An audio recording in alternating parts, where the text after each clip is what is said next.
Boa tarde a todas e todos. É um prazer estar com vocês nesta tertúlia literária. Eu me chamo Silvia Monte, sou diretora de teatro, produtora e gestora cultural, servidora pública aposentada do Tribunal de Justiça do Estado do Rio de Janeiro e atualmente assessora de fomento à cultura da Comissão Biblioteca e Cultura da Escola da Magistratura do Estado do Rio de Janeiro. Daremos então início ao encontro de hoje, da segunda temporada do programa Livro Aberto da Biblioteca do Tribunal de Justiça do Estado do Rio de Janeiro e da Escola da Magistratura do Estado do Rio de Janeiro, desembargador José Carlos Barbosa Moreira, realizado pela Comissão Biblioteca e Cultura da EMERGE. Formada por magistrados e magistradas do Tribunal de Justiça do Estado do Rio de Janeiro, a comissão, presidida pela desembargadora Ana Maria Pereira de Oliveira, tem como objetivo desenvolver programação cultural no âmbito da Biblioteca Desembargador José Carlos Barbosa Moreira, com o objetivo de abrir janelas de diálogos entre o saber jurídico e outros campos do conhecimento e da arte.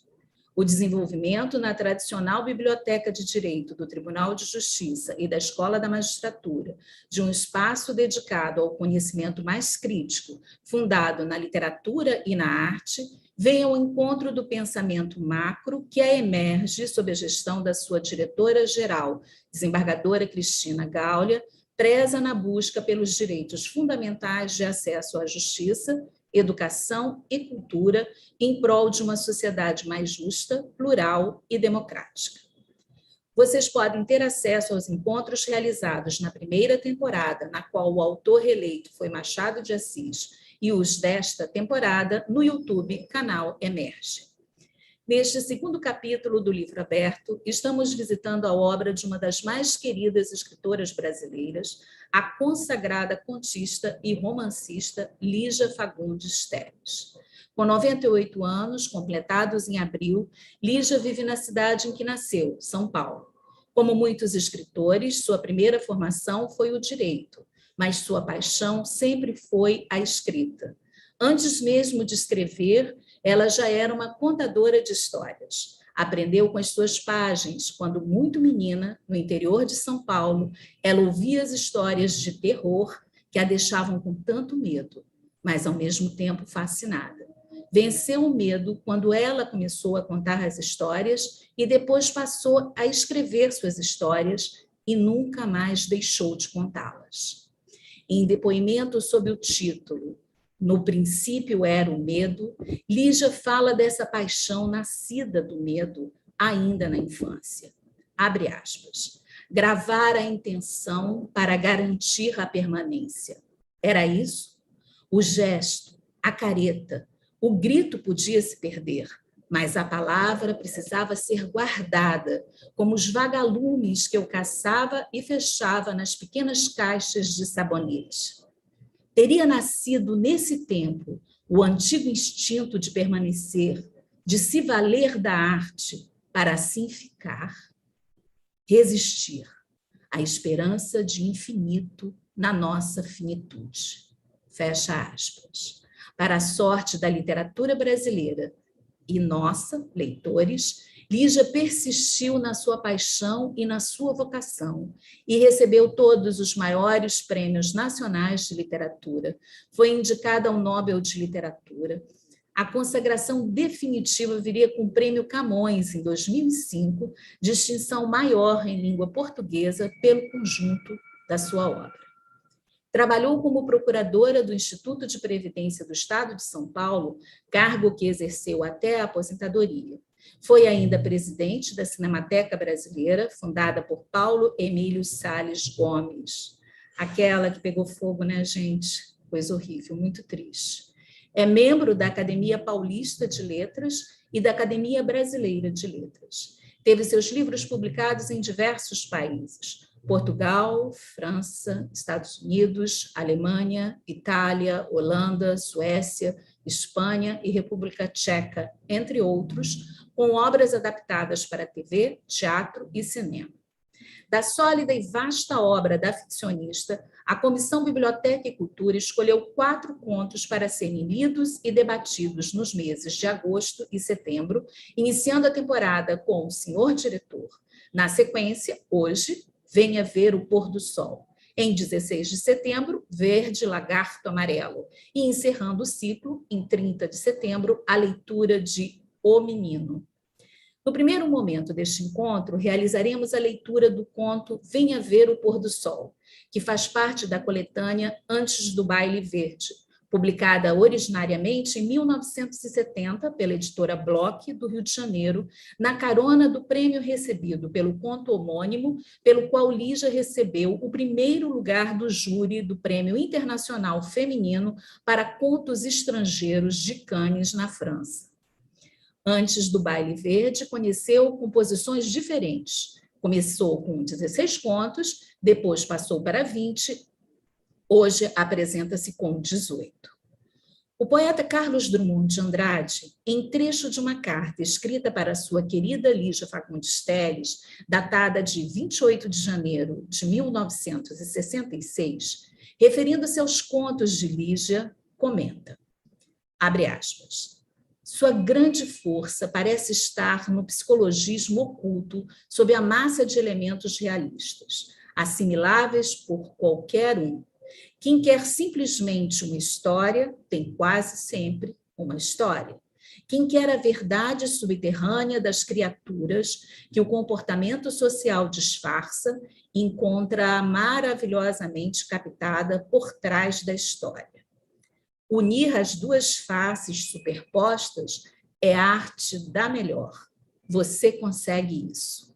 Tão diferente da patacoada desses contistas que se celebram a si mesmo nos jornais e revistas e a gente lê e esquece o que eles escreveram. Conto de você fica ressoando na memória, imperativo. Fecha aspas. A citação foi extraída dos textos sobre Lígia Fagundes Telles e este livro, da coletânea Antes do Baile Verde, publicada pela Companhia das Letras. Na segunda parte do programa, promoveremos uma roda de conversa com a participação especial da advogada doutora Leila Linhares Bastet, fundadora e coordenadora executiva da organização não governamental Cidadania, Estudo, Pesquisa, Informação e Ação, CEPIA, e membro do Fórum Permanente de Violência Doméstica, Familiar e de Gênero da EMERGE. E também com a presença da prata da casa, a doutora Adriana Ramos de Mello, juíza titular do primeiro Juizado de Violência Doméstica e Familiar contra a Mulher, coordenadora do Núcleo de Pesquisa em Gênero, Raça e Etnia, no PEGRE, e do Fórum Permanente de Violência Doméstica, Familiar e de Gênero da EMERGE. Bem, sob minha direção, estão no elenco da leitura do conto Venha Ver o Pôr do Sol, de Lígia Fagundes Telles, as juízas Alessandra Leixo e Andréia Barroso, e o juiz Ricardo Andrade. Até daqui a pouco, a roda de conversa, boa leitura.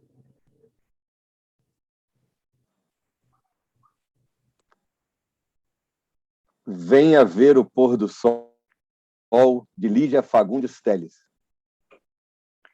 Se essa rua fosse minha, eu mandava ladrilhar com pedrinhas de brilhantes para o meu amor passar. Ela subiu sem pressa a tortuosa ladeira.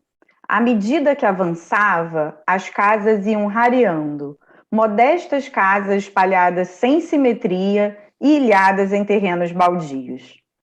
No meio da rua sem calçamento, coberta aqui e ali por um mato rasteiro, algumas crianças brincavam de roda. A débil cantiga infantil era a única nota viva na quietude da tarde. Ele a esperava encostado a uma árvore. esguio e magro, metido num largo blusão azul marinho, cabelos crescidos e desalinhados. Tinha um jeito jovial de estudante. Minha querida Raquel. Ela encarou séria e olhou para os próprios sapatos. Veja que lama! Só mesmo você inventaria um encontro no lugar destes. Que ideia, Ricardo! Que ideia! Tive que descer do táxi lá longe. Jamais ele chegaria aqui em cima. Ele sorriu entre malicioso e ingênuo. Jamais, não é? Pensei que viesse vestido esportivamente e agora me aparece nessa elegância. Quando você andava comigo, usava uns sapatões de 7 léguas, lembra? Foi para isso que você me fez subir até aqui, hein? Perguntou ela, guardando o lenço na bolsa. Tirou um cigarro. Ah, Raquel. E ele tomou-a pelo braço, rindo. Você está uma coisa de linda. E fuma agora uns cigarrinhos pilantras, azul e dourado. Juro que eu tinha que te ver ainda uma vez toda essa beleza. Sentir esse perfume. Então, fiz mal? Podia ter escolhido um outro lugar, não? Abrandara a voz. O que é isso aí? Um cemitério? Ele voltou-se para o velho muro arruinado. Indicou com um olhar o portão de ferro carcomido pela ferrugem. Cemitério abandonado, meu anjo. Vivos e mortos desertaram todos. Nem os fantasmas sobraram. Olha aí, como as criancinhas brincam sem medo. Acrescentou, apontando as crianças na sua ciranda. Ela tragou lentamente, soprou a fumaça na cara do companheiro. Ricardo e suas ideias. E agora? Qual é o programa? Brandamente, ele a tomou pela cintura. Conheço bem tudo isso. Minha gente está enterrada aí. Vamos entrar um instante e te mostrarei o pôr do sol mais lindo do mundo. Ela encarou um instante e vergou a cabeça para trás numa risada. Ver o pôr do sol. Ah, meu Deus, fabuloso, fabuloso. Me implora um último encontro. Me atormenta dias seguidos. Me faz vir de longe para essa buraqueira. Só mais uma vez, só mais uma. E para quê? Para ver o pôr do sol num cemitério.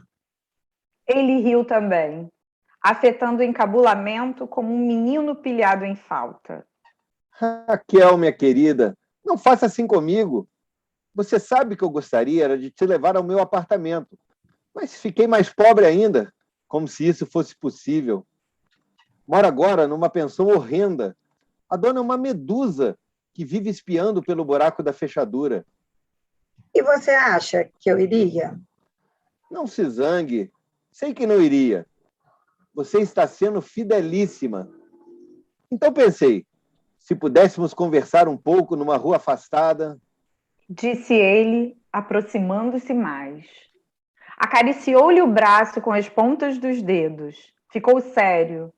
E, aos poucos, inúmeras rugazinhas foram se formando em redor dos seus olhos ligeiramente apertados. Os leques de rugas se aprofundaram numa expressão astuta. Não era, nesse instante, tão jovem como aparentava. Mas logo sorriu e a rede de rugas desapareceu sem deixar vestígio. Voltou-lhe novamente o ar inexperiente e meio desatento. Você fez bem em vir. Quer dizer que o programa... E não podíamos tomar alguma coisa num bar? Estou sem dinheiro, meu anjo. Vê se entende. Mas eu pago.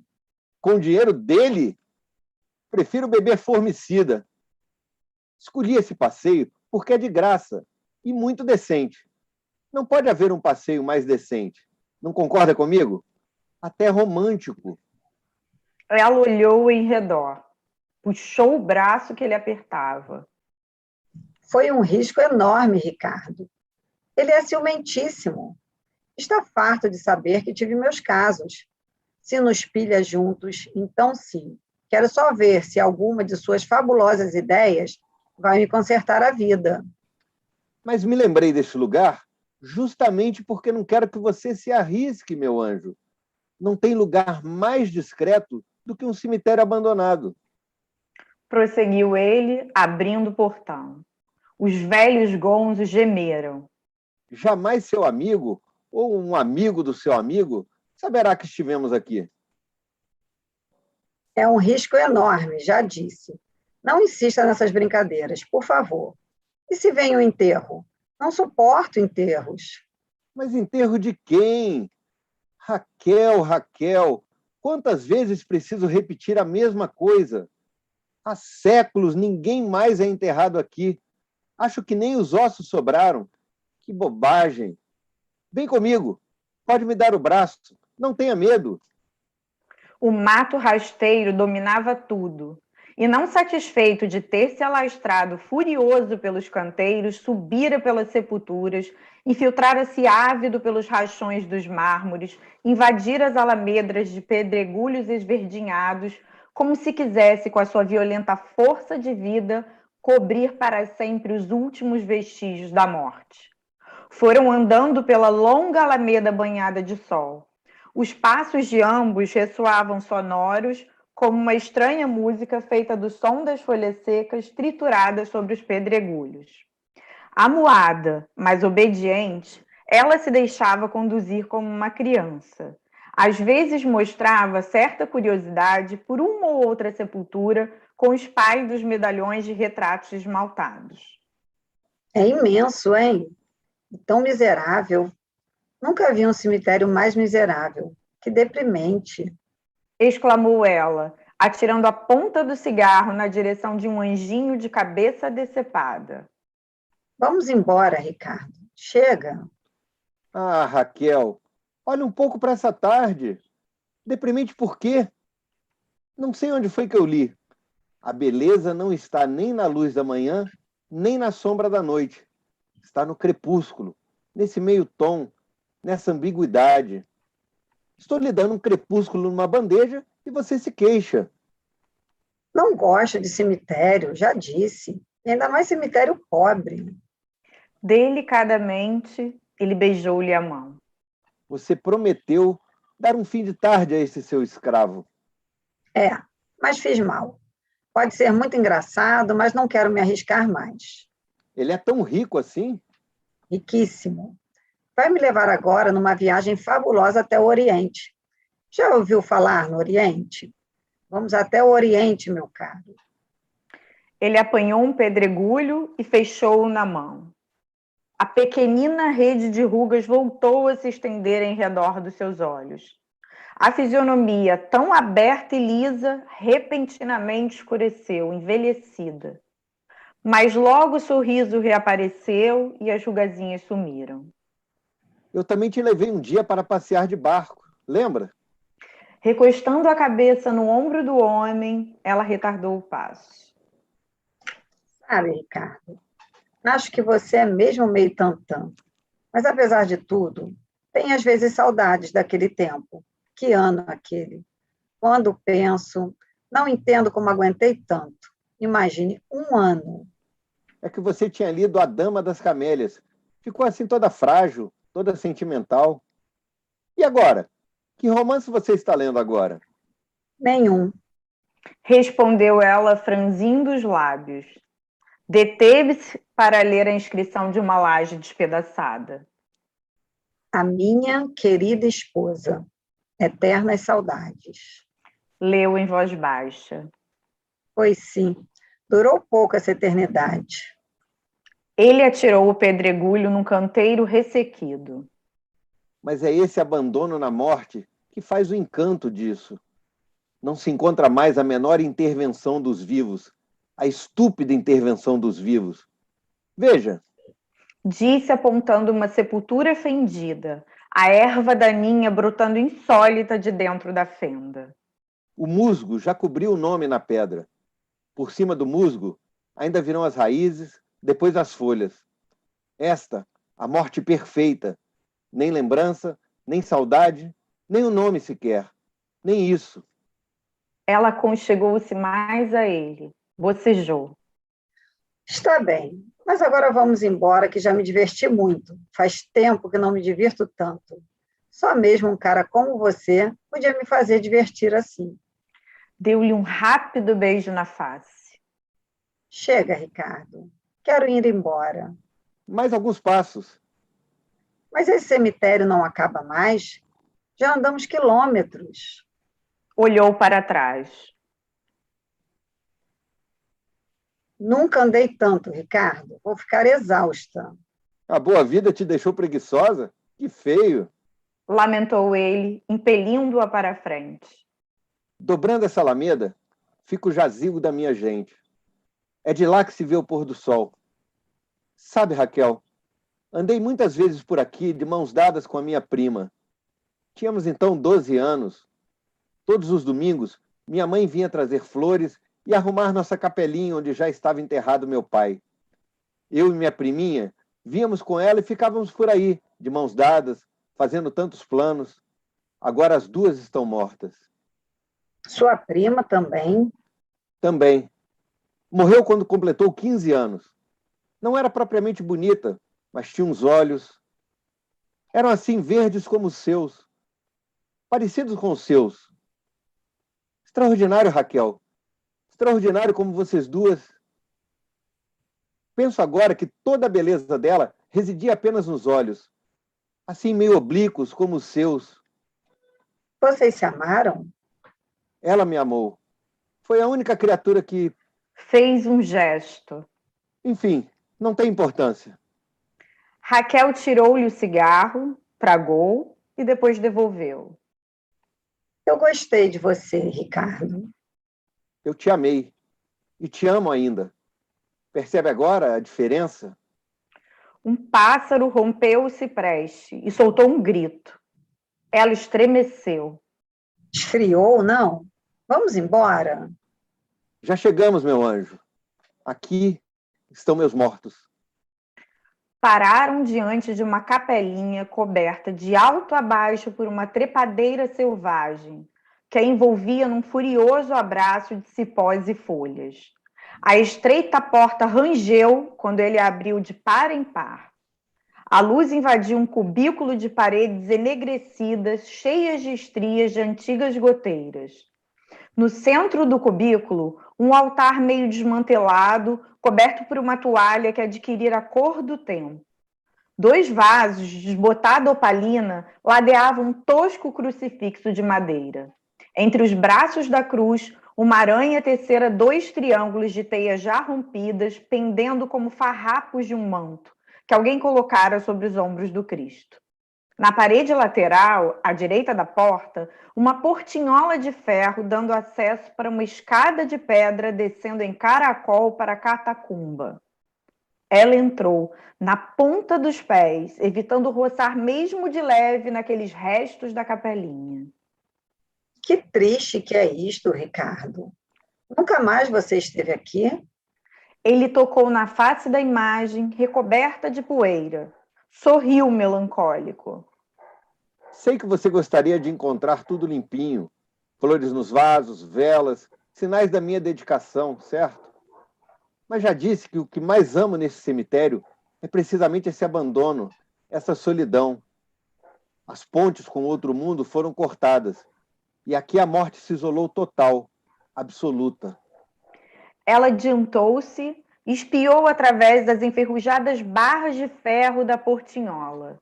Na semi-obscuridade do subsolo, os gavetões se estendiam ao longo das 4 paredes, que formavam um estreito retângulo cinzento. E lá embaixo? Pois lá estão as gavetas. E nas gavetas, minhas raízes. Pó, meu anjo, pó. Murmurou ele. Abriu a portinhola e desceu a escada. Aproximou-se de uma gaveta no centro da parede, segurando firme na alça de bronze, como se fosse puxá-la. A cômoda de pedra. Não é grandiosa? Detendo-se no topo da escada, ela inclinou-se mais para ver melhor. Todas estas gavetas estão cheias? Cheias. Só as que têm um retrato e a inscrição. Está vendo? Nesta está o retrato da minha mãe. Aqui ficou minha mãe. Prosseguiu ele, tocando com os dedos num medalhão esmaltado embutido no centro da gaveta. Ela cruzou os braços, falou baixinho, um ligeiro tremor na voz. Vamos, Ricardo, vamos. Você está com medo? Claro que não. Estou com frio. Suba e vamos embora. Estou com frio. Ele não respondeu. Adiantara-se até um dos gavetões na parede oposta e acendeu um fósforo. Inclinou-se para o medalhão frouxamente iluminado. A minha priminha Maria Emília. Lembro-me até do dia em que tirou esse retrato, 2 semanas antes de morrer. Prendeu os cabelos com uma fita azul e veio se exibir. Estou bonita, estou bonita, estou bonita. Falava agora consigo mesmo, doce e gravemente. Não é que fosse bonita, mas os olhos. Venha ver, Raquel. É impressionante como tinha olhos iguais aos seus. Ela desceu a escada, encolhendo-se para não esbarrar em nada. Que frio faz aqui. E que escuro. Não estou enxergando. Acendendo outro fósforo, ele ofereceu-o à companheira. Pegue, dá para ver muito bem. Afastou-se para o lado. Repare nos olhos. Mas está tão desbotado. Mal se vê que é uma moça. Antes da chama se apagar, aproximou-a da inscrição feita na pedra. Leu em voz alta, lentamente. Maria Emília, nascida em 20 de maio de 1800 e falecida... Deixou cair o palito e ficou um instante imóvel. Mas esta não podia ser sua namorada. Morreu há mais de 100 anos, seu mentiroso. Um baque metálico decepou-lhe a palavra pelo meio. Olhou em redor. A peça estava deserta. Voltou o olhar para a escada. No topo, Ricardo a observava, por detrás da portinhola fechada. Tinha seu sorriso meio inocente, meio malicioso. Isso nunca foi o jazigo da sua família, seu mentiroso. Brincadeira mais cretina. Exclamou ela, subindo rapidamente a escada. Não tem graça nenhuma, ouviu? Ele esperou que ela chegasse quase a tocar o trinco da portinhola de ferro. Então deu uma volta-chave, arrancou-a da fechadura e saltou para trás. Ricardo, abre isso imediatamente. Vamos, imediatamente. Ordenou, torcendo o trinco. Detesto esse tipo de brincadeira. Você sabe disso, seu idiota. É no que dá seguir a cabeça de um idiota desses. Brincadeira mais estúpida. Uma recha de sol vai entrar pela frincha da porta. Tem uma frincha na porta. Depois vai se afastando devagarinho, bem devagarinho. Você terá o pôr do sol mais belo do mundo. Ela sacudia a portinhola. Ricardo, chega, já disse. Chega. Abre imediatamente, imediatamente. Sacudiu a portinhola com mais força ainda. Agarrou-se a ela, dependurando-se por entre as grades. Ficou ofegante, os olhos cheios de lágrimas.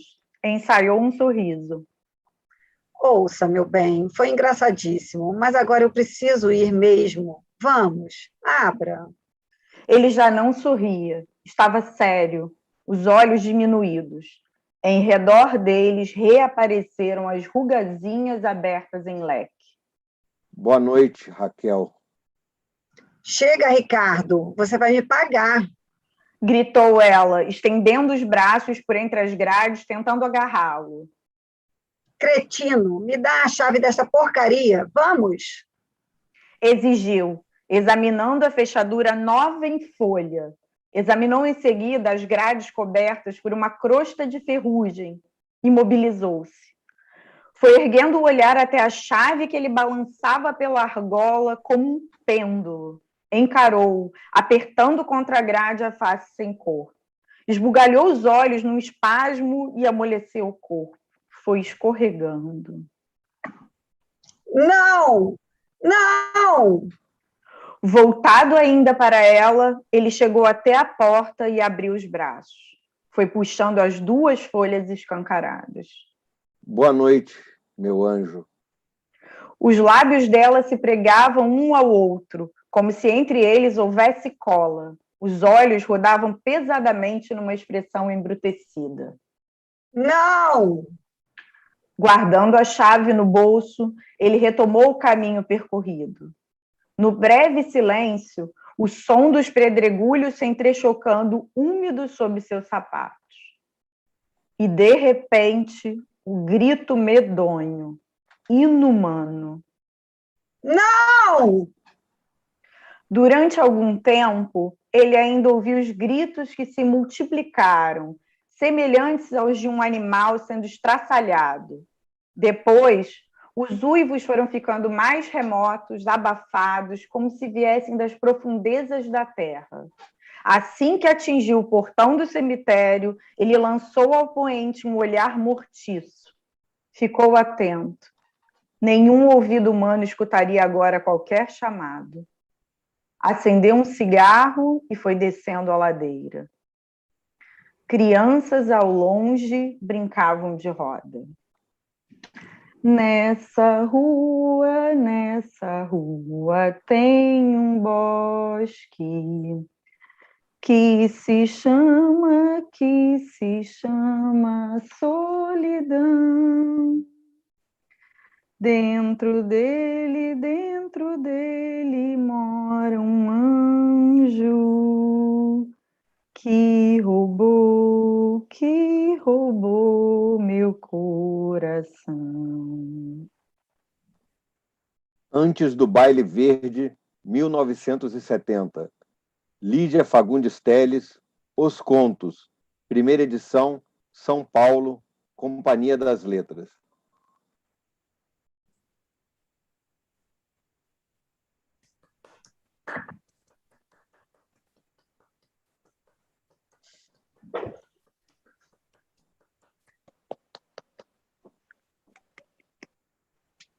Obrigado. Gente, então, estamos aqui. Vamos continuar, agora é a segunda parte. Doutora Leila pode também... já está aqui também, doutora Leila. E eu vou passar a palavra para a desembargadora Ana Maria Pereira de Oliveira, que é a nossa presidente da Comissão Biblioteca e Cultura da Escola da Magistratura do Estado do Rio de Janeiro. Boa noite a todos. As minhas primeiras palavras são de cumprimentos a esses nossos artistas do dia de hoje, esses nossos leitores, Alessandra, Aleixo, Andréa Barroso, Ricardo Andrade, por terem concordado, topado, vou usar uma palavra bem popular, ingressar nessa aventura do livro aberto, né? Ingressar ou voltar à aventura do livro aberto, porque Alessandra e Ricardo já tinham participado antes e a Andréa se une a esse grupo hoje pela primeira vez. Queria agradecer também a outra aventureira, que é a Silvia Monte, que também concorda em nos levar, né, nos conduzir a esse universo, que é um universo diferente, é um momento que nós saímos da nossa zona de conforto, eu digo nós porque eu também participo das leituras, saímos da nossa zona de conforto para ir buscar um outro mundo, o mundo da literatura.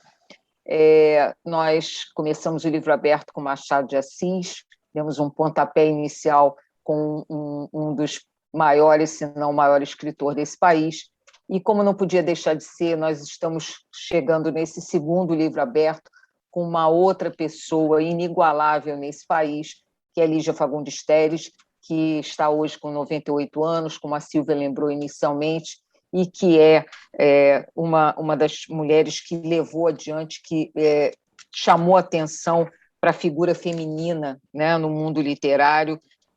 Ela consolida essa literatura produzida por mulheres, junto com outras grandes autoras, como Raquel de Queiroz, como Clarice Lispector, que certamente desbravaram um mundo muito difícil para chegar ao sucesso literário, né? Lígia, que integra a Academia Brasileira de Letras e que nos brinda com textos tão maravilhosos como esse texto de hoje, o Venha Ver o Pôr do Sol. Quando nós escolhemos esses textos na comissão, a Silvia falava com muita propriedade que é muito difícil escolher contos de Lígia Fagundes Telles para serem lidos, tamanha é a produção e a riqueza dos temas que ela nos convida a pensar.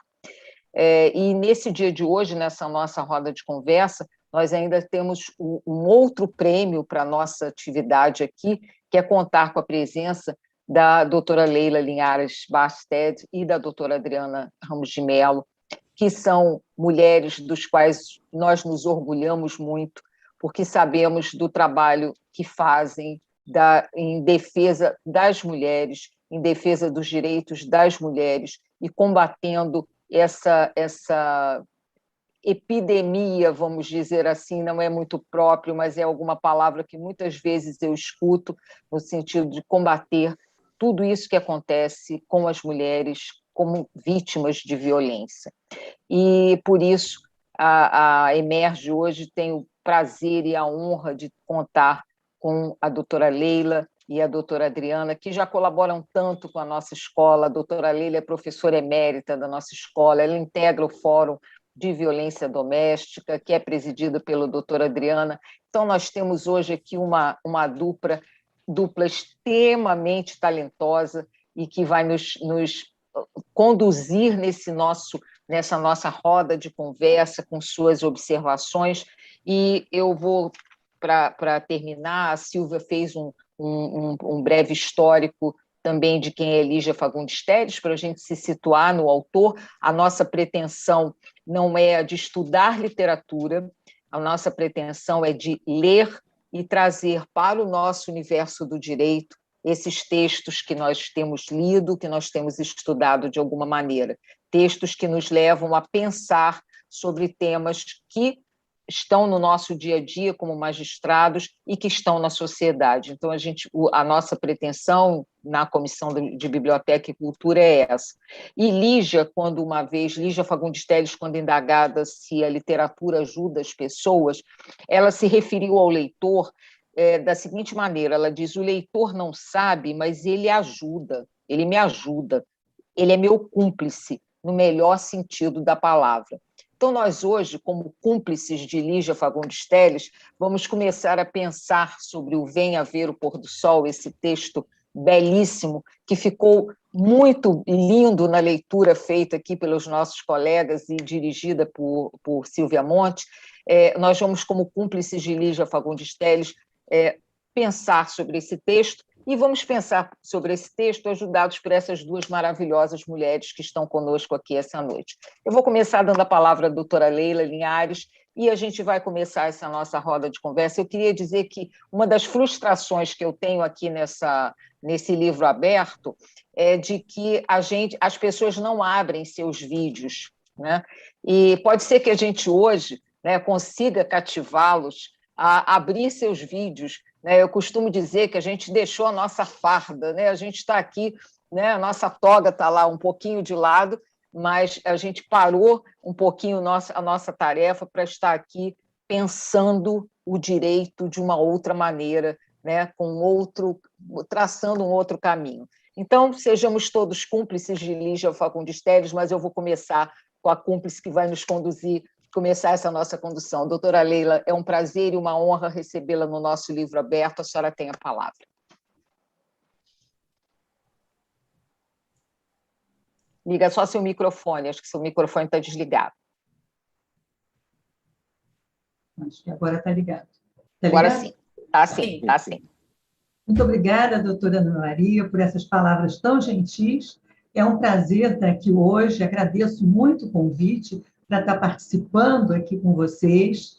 Já tinha assistido uma outra programação, né, que foi uma interpretação de texto também, e quero também agradecer muito a Silvia Monte, que não apenas está trazendo essa leitura para cá, mas que também me introduziu na Lígia Fagundes Telles, né, por quem eu me apaixonei. Eu tinha lido muito pouco a Lígia, mas com a mão da Silvia, né, essa aventureira, como a desembargadora Ana Maria descreveu, né, vai nos levando por essas veredas tão bonitas da literatura.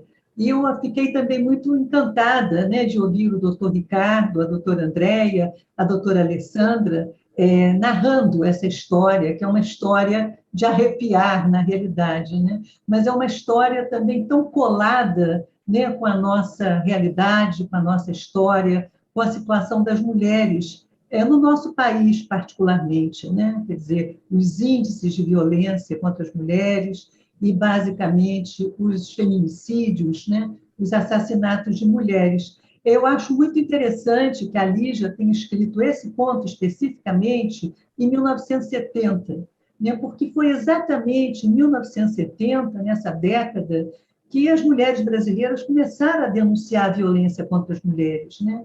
Foi uma década em que, pela primeira vez, a imprensa trouxe à tona homicídios, né? Naquela época não se falava em feminicídios, homicídios praticados contra mulheres por seus companheiros. Então, eu achei bem interessante, né, que a Lígia, que já se declarou muitas vezes como uma feminista, que a Lígia já em 70 estivesse atenta, né, já estivesse preocupada, né, em mostrar algo que é tão presente, mas ao mesmo tempo é tão sutil, né, que é o domínio, né, o domínio ou a dominação masculina, né, a dominação de uma masculinidade tóxica em relação às mulheres. E eu acho que esse conto, especificamente, é um conto da vingança pela perda momentânea desse domínio, né? Essa mulher que troca esse homem por um homem melhor financeiramente, né? Ou por qualquer outra melhoria que esse outro homem poderia trazer para ela. E é bem interessante, né, como no primeiro momento essa mulher que se libertou de uma relação que não lhe era agradável, como essa mulher, de alguma maneira, ainda permanece sob uma espécie de obediência, né? Obediência em permanecer num local que não lhe agradava, obediência por estar ali entrando, né, num cemitério, né, numa promessa de ver o pôr do sol, né, de ver o horizonte. E que, na realidade, né, há uma vingança premeditada, né? Há um aprisionamento, há uma morte premeditada. Mas esse aprisionamento, esse encarceramento, que nesse conto da Lígia é premeditado, na realidade, o que a gente vê nas histórias das mulheres que nos contam sobre violência que sofreram, ou aquelas, né, cujos familiares nos contam porque não mais estão vivas, né? Como as mulheres, de alguma maneira, vão se aceitando, né, ideologicamente na sua condição, né, de sexo, que tradicionalmente é um sexo criado para ser obediente, como as mulheres vão se aprisionando, né, se submetendo ao encarceramento, né? Esse encarceramento, né, do conto é um encarceramento extremo, né? Seria um feminicídio, né? Mas é um encarceramento cotidiano, né, das mulheres, né? Não poder sair, não poder estudar, ter que dizer que horas vai sair, que horas vai voltar, com quem está falando, né, com quem está se comunicando. Enfim, há um encarceramento contínuo nos pequenos atos do cotidiano. Então, essas são algumas questões que eu trago, assim, iniciais para essa roda de conversa. E eu acho que a doutora Adriana terá muito mais coisas a dizer.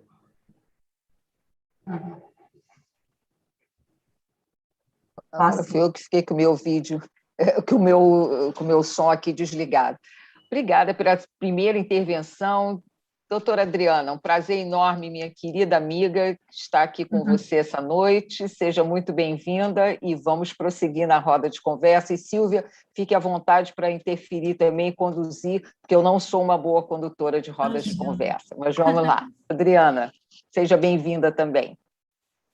Boa noite. Obrigada, querida desembargadora Ana Maria, minha amiga. Obrigada pelo convite seu e da Silvia Monte. Eu fico muito feliz com essa iniciativa, já estava conversando com a desembargadora Gaule há pouco tempo atrás, e ela dizia desse conto, né, da Lígia Fagundes Telles, que iria abordar esse que é um fenômeno que, como você falou, epidemia, a gente já chega a achar que é uma pandemia, né? Porque avança aí o território brasileiro e atinge todas as mulheres de uma forma geral e no mundo todo, né? É um fenômeno infelizmente, globalizado, né? Então, eu fico muito feliz de trazer isso aqui, de poder estar aqui. Eu entrei um pouquinho atrasada, porque eu cheguei agora, as audiências avançaram um pouquinho a pauta, e eu queria estar em casa para poder estar melhor aqui com vocês do que lá no gabinete. Eu fiquei encantada com o trabalho do Ricardo, da Andréia, da Alessandra, assim, como passou para mim uma verdade, assim, e eu li esse conto ontem, né, e reli ele hoje, né, e reli um pouquinho antes de entrar para poder rememorar, e assim, ele traz, assim, ao mesmo tempo, você vai entrando nessa história, você não percebe o que vai acontecer, e mais um pouquinho no meio do texto, pelo menos a impressão que eu tive, Silvia, Ana, é de que até o meio ali do texto eu entendi aquilo ali como um reencontro, né? E ela confiando de que ele estava levando ela para ver um pôr do sol, né? Então, isso a gente vê muito nos processos. E quando Leila Linhares, minha querida amiga, primeiro que está aqui com a Leila, é um prazer enorme, assim, a gente dialoga bastante, é uma grande amiga, uma mulher que luta muito pelos direitos das mulheres, e é muito o que a Leila falou, né?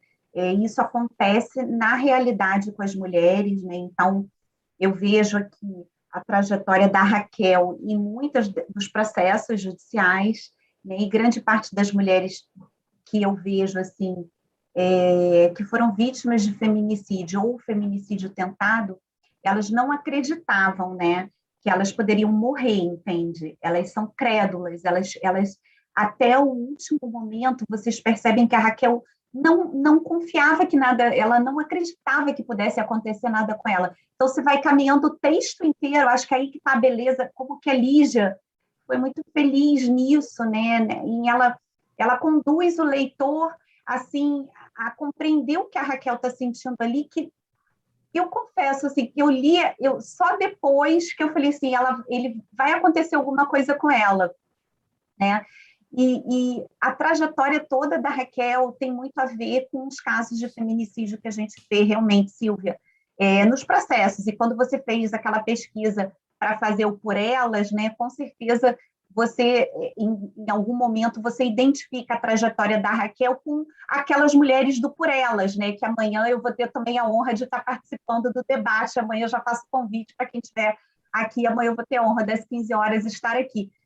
Várias trajetórias ali daquelas mulheres, né, tem muito a ver com o que a Raquel vivenciou ali naquele conto, né. Eu fiz, assim, alguns apontamentos, como, por exemplo, primeiro, assim, eu ressalto a melancolia e, ao mesmo tempo, a tristeza, entendeu? Depois que eu acabei de ler, eu fiquei com uma sensação de tristeza. E isso também tem uma beleza, porque a Lígia conduziu isso, né? O sentimento de que você não pôde fazer nada diferente para salvar a Raquel daquilo ali. Eu sempre tenho essa visão. Meu Deus do céu, será que ela não percebeu um cemitério, né? É como se você estivesse assistindo um filme. E um filme até de terror, né? Porque o final é muito macabro, né? Muito triste, é muito cruel, né? Porque ele é um feminicídio onde ela vai ter um sofrimento profundo, né? Então, você identifica que é uma morte extremamente cruel, como eu vejo nos processos de violência e feminicídio, não é uma morte, como é que eu vou dizer, se é que tem alguma morte que seja boa, gente, mas não é suave, o feminicídio ele sempre vem com muito requinte de crueldade, se vocês observarem assim, são várias facadas, são vários disparos de arma de fogo, e o sofrimento imposto àquela mulher. E uma coisa que eu percebi, Leila, que você falou, né, a questão da obediência, você comentou, da subordinação, né, e da dominação, como ele, o tempo inteiro, ele está dominando toda a trajetória da Raquel na caminhada, né? Ele é o grande dominador e ela ali naquela posição realmente de pressão e acreditando e crédula, né? E ele não, mais um pouco, eu estou cansada, estou com frio. Não, é mais um pouco, e ela vai, né? Ela se permite essa trajetória, essa caminhada que eu fico imaginando pelo texto, que é belíssimo o texto, essa caminhada. Você realmente se transporta para o cemitério, como falado ali, na sua imaginação. Você se transporta. Eu fico pensando a Raquel caminhando naquele cemitério escuro, abandonado, e ela vendo aquilo tudo e ela não enxergando que ela podia estar indo para o fim, né? Vários sinais ali apontavam, assim como as mulheres recebem sinais o feminicídio, ele tem sinais. Ele é um percurso, ele é um processo. A mulher, ela passa por um processo, mas ela às vezes não percebe nem que ela é vítima da violência. Ela acha que isso é o comum, uma violência, coisa de casal, ela vai dizendo não, não, e ela está vendo que ela está entrando. Ela não está vendo, mas ela está ingressando numa rota muito crítica, né, que é o feminicídio. E a Raquel, ela vai passando por isso ali, e ela não vai percebendo, ao ponto dela entrar numa pequena capela, que qualquer pessoa que estivesse de fora, que não estivesse envolvida naquela relação, naquela conversa, nós, como espectadores, eu estou me imaginando num filme com esse ponto, né, que você vai vendo que ela vai entrando num calabouço mesmo, né? No final, a gente está lendo e a gente vai percebendo, mas a Raquel, em momento nenhum, ela percebe. Ela vai até o final, ela entra na capela. Como as mulheres do feminicídio, que sofrem feminicídio, elas vão até o final do momento achando que isso não vai acontecer. Ela vai encontrar com uma pessoa num lugar deserto, porque ela não acredita que um dia dividiu com ela um momento, um amor, uma caminhada, uma conjugalidade, uma relação, ela vai até o final acreditando que isso não vai acontecer com ela. E acontece, que foi o que aconteceu com a Raquel. Então, eu vejo a beleza da Lígia, porque é um conto de 70, da década de 70, porém, extremamente atual. Você poderia transportar isso facilmente para 2021, e eu vejo isso, observo isso nos casos de feminicídio, que, inclusive, nós fizemos a última pesquisa do nosso núcleo da Emerge, no PEGRE,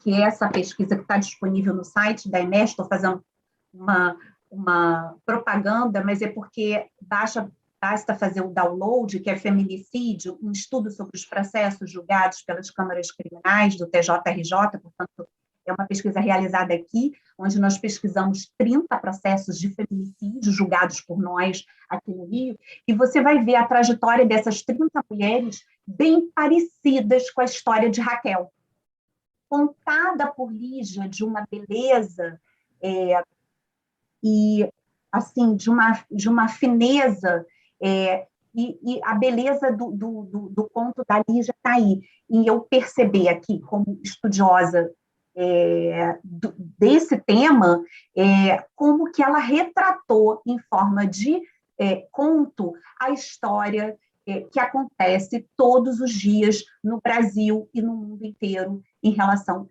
às mulheres. Então, eu queria trazer para o debate isso, né, fazer essa relação desse conto com, infelizmente, a realidade das mulheres que sofrem esse crime, que é a violência mais extrema, até porque o bem jurídico tutelado maior pelo nosso direito, enfim, é a vida. Então, a mulher, ela não tem saída, né? E aí o sofrimento da Raquel, porque, veja bem, ela é trancada dentro de uma capela, né? E ele sai. Quer dizer, vocês perceberam, o feminicídio é um crime de poder, tá? O feminicídio, ele é um crime de poder. E o poder que esse homem tem sobre a vida e a morte da mulher. Ele não é só um crime de violência, de ódio, preconceito, discriminação, que tem isso tudo junto e misturado, mas ele é um crime de poder, onde esse homem quer impor a ela uma dominação, como quem diz assim, que a gente vê muito nos processos de júri de feminicídio. Você não será minha, porém, você não será de mais ninguém. Que foi o que Ricardo disse a Raquel ao final. Então, trazendo aqui para os debates assim, o meu olhar, reconhecendo na Raquel as várias mulheres que sofrem feminicídio no Brasil. É muito interessante, a partir do que disseram a doutora Leila e a doutora Adriana, imaginar em 1970 esse não era um tema recorrente.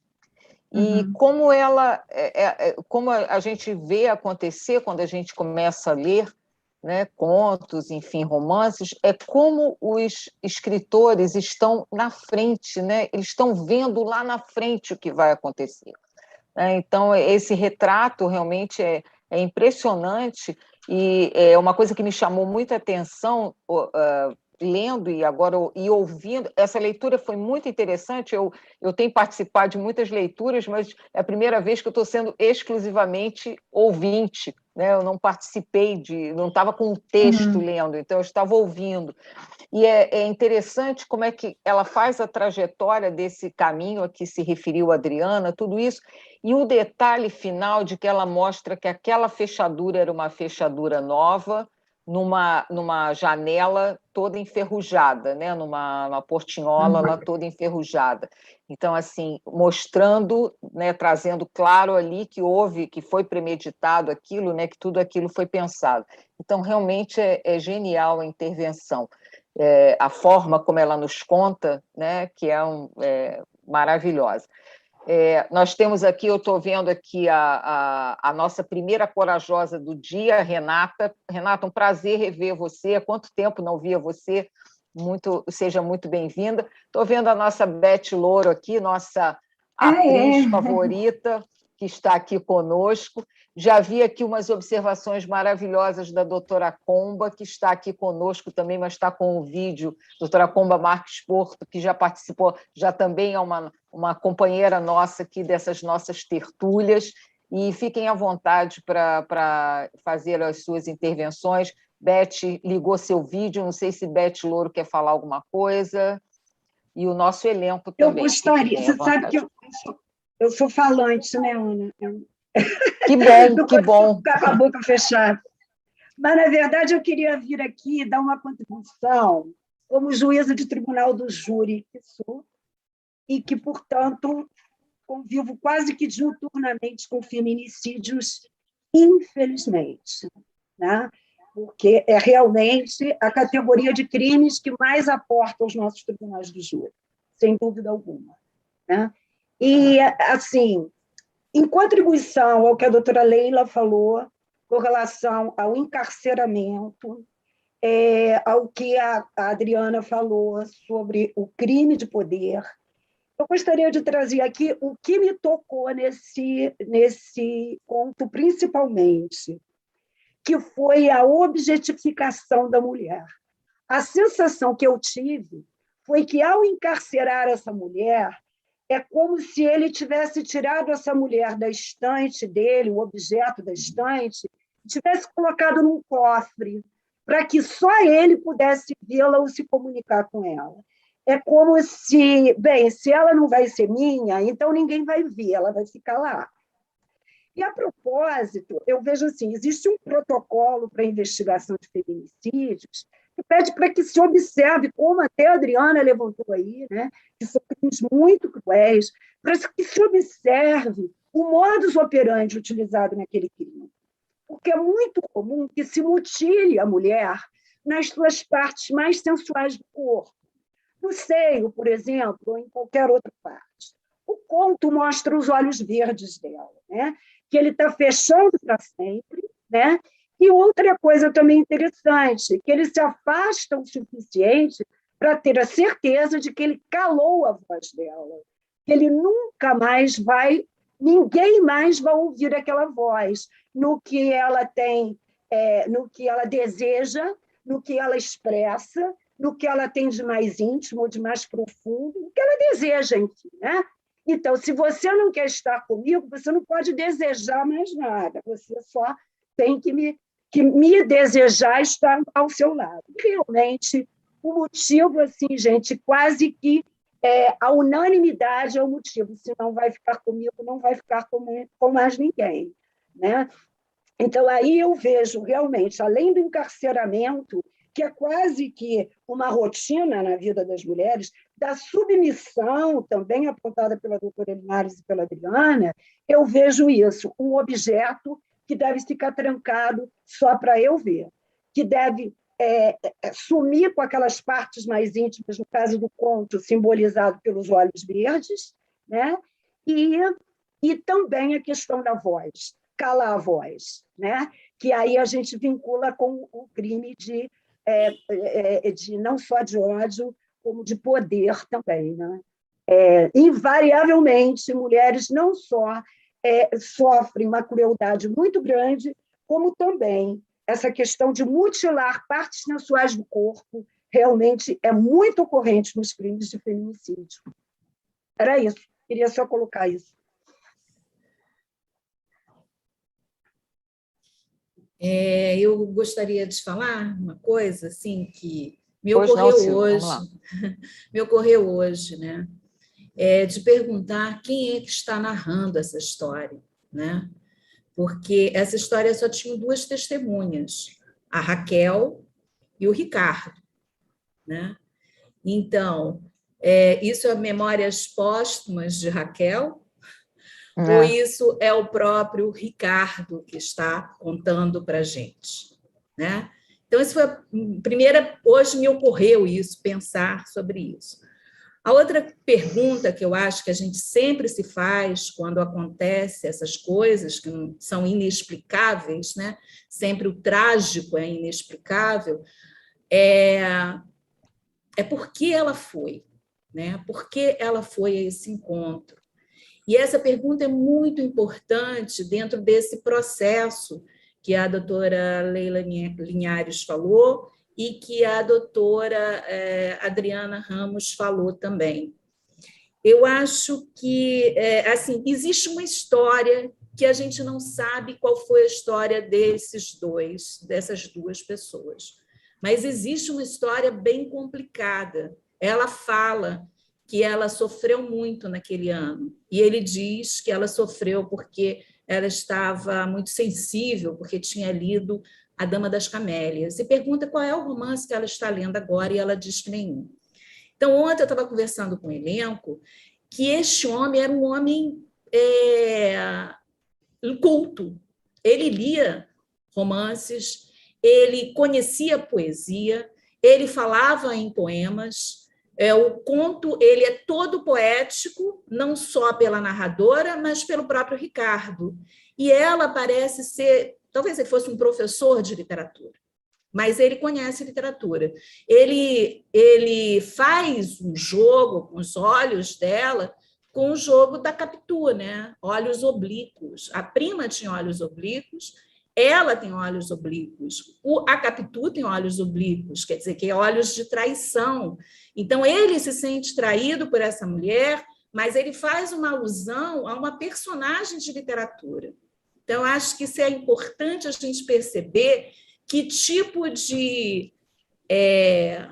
por que essa mulher vai ao encontro desse homem que, apesar de ser pobre, apesar de ser uma pessoa que não consegue dar a ela o que ela quer, que é uma vida melhor, ela não vai para a vida melhor a partir das pernas dela, né? Ela não vai para o emprego, ela vai para se relacionar com outro homem, um homem que dá a ela a forma, uma vida melhor. Então, ela não é uma mulher empoderada.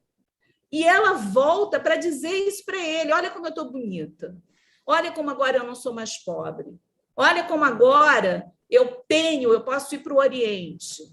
Mas quem está dando tudo isso para ela não é ela própria, é essa relação, de novo, em que ela está sendo subjugada por um homem que é ciumento, como ela mesmo diz, que parece, talvez, mais velho do que ela. Então, eu acho que são várias perguntas, e eu acho que existe uma soberba aí que cega a Raquel. A Raquel não consegue ver para onde ela está indo e para onde o Ricardo está levando, porque ela também tem uma soberba de mostrar para ele o quanto ela está bem, e ela não está bem. Tudo indica que ela não gosta desse homem que ela está, tudo indica que ela ainda gosta desse Ricardo, apesar de saber que ele não é o homem para ela também. Então, assim, tem várias questões. O que eu acho bacana na Lígia e em todo grande escritor é que as coisas não são brancas e pretas, as coisas são humanas. E, como humanos, nós somos cheios de conflitos. Então, a Raquel vai a esse encontro também porque ela quer mostrar para ele que ela mudou, né? E ela vai se submetendo, se submetendo, se submetendo. E ele bota ela dentro de uma parede como Antígona. Ele empareda. Ele não faz qualquer feminicídio. Ele não dá um tiro, ele não dá uma facada. Ele coloca ela dentro de um lugar que ela fica emparedada. Então, mais uma vez, a Lígia está levando a gente a um outro personagem importante feminino, que é a Antígona. Então, esse homem, ele tem conhecimento de literatura, porque ele faz... E aí pensei também em Romeu e Julieta, né? Pensei na coisa da catacumba, pensei em várias coisas, porque eu acho que a Lígia, quando ela diz que nós somos cúmplices, é aí que se dá a cumplicidade, é a possibilidade de você pensar e perguntar sobre todas essas coisas. Quando eu acho que não sei qual foi, se foi a Leila, ou se foi a doutora Adriana, ou se foi a doutora Leila, que falou do crime de poder, né? É um crime de poder, sim, mas eu acho que essa moça ela já estava fadada a ser uma pessoa que talvez viesse a ser vítima de um feminicídio, ou do Ricardo, ou deste homem que estava com ela, ou de um outro homem, porque ela repete uma história de ser subjugada pelos homens. É isso que eu queria falar e queria continuar com a pergunta: quem é o narrador, né? Se é o Ricardo ou se é Memórias Póstumas de Raquel. É isso, só uma provocação. Obrigada, gente. Eu gostaria de fazer um comentário no que a Silvia falou, né? Porque eu acho, Silvia, que você fez uma leitura muito bonita e muito literária, realmente, desse conto, né? Mas, por outro lado, eu fico perguntando, né, até que ponto todas nós, mulheres, não vivemos nessa cultura, né, que um papel histórico e social nos coloca, né? A cultura de precisarmos ter sempre um homem ao nosso lado, né? A cultura de tentar sempre seduzir, ou a cultura de ainda dar alguma chance, né? Eu vejo talvez ela dando alguma chance a esse homem que teve um papel na vida dela, né? Então, uma certa culpa.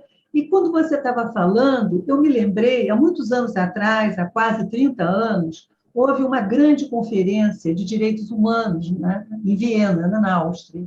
E uma das coisas que me impressionou muito nessa conferência é que, no fórum paralelo das organizações não governamentais, durante a conferência, foi organizado por mulheres, né, de várias partes, de vários países, né, inclusive do Brasil, mas lideradas por uma mulher americana, Charlotte Bunch.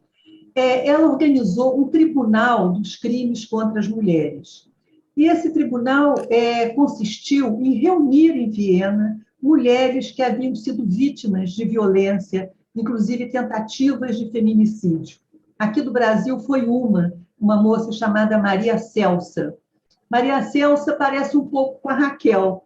Era uma mulher simples, era uma mulher que gostava de coisas bonitas, embora não fosse rica, era uma mulher que se pretendia livre, e em algum momento em que ela rompe a relação com o companheiro dela da época, esse homem joga para cima dela uma garrafa de álcool e a queima.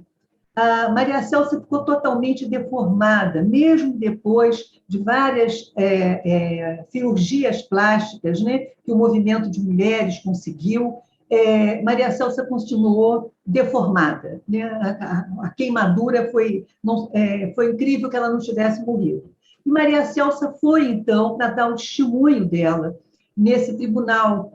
E quando nós chegamos no tribunal, eu fui acompanhando com outras companheiras aqui do Brasil, nós nos demos conta da quantidade de outras Maria Celsas de várias partes do mundo que tinham sofrido a mesma agressão no rosto, né? Inclusive, essa queimadura da Maria Celsa não ficou só no rosto, pegou toda a parte de seios da Maria Celsa. Então, eu acho que tem um pouco disso que a desembargadora Ana Maria falou, né? Que, aliás, foi a doutora Elizabeth falou, né? Essa vingança no sentido de você desfigurar, né, a mulher, né, do tipo, não é minha e não será de mais ninguém.